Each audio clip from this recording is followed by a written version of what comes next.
Салимецис, здравствуйте! Алтынсаринская сельская библиотека предлагает литературный микс. Храним в сердцах великую победу.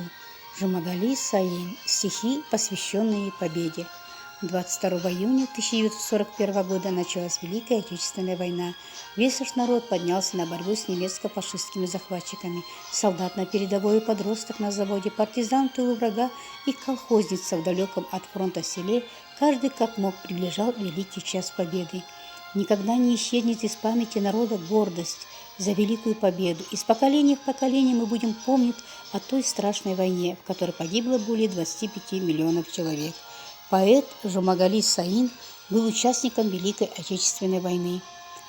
С 1941 по 1944 годы принимал участие в боевых действиях против немецко-фашистских захватчиков на юге Украины в должности ротного политрука. Летом 1942 года во время боев у реки Северный Донец вместе со своей ротой попал в окружение. Из выживших бойцов сформировал партизанский отряд, получил тяжелые ранения и после освобождения Луганска был отправлен в военный госпиталь. Стихи участника войны были в основном на тему патриотизма и воспитания молодежи. Они подкупают своей искренностью и глубиной мысли. Его стихи о войне очень ценны тем, что писал он с места событий. Он умел наблюдать, анализировать и делать выводы.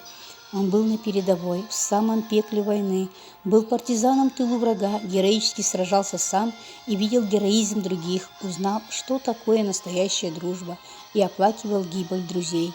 В 1944 году вышел сборник стихов поэта «Походные песни». В него вошли произведения, написанные в военные годы.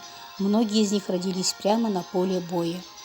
По возвращении с фронта поэт написал большой цикл стихотворений о героических подвигах своих бывших боевых друзей.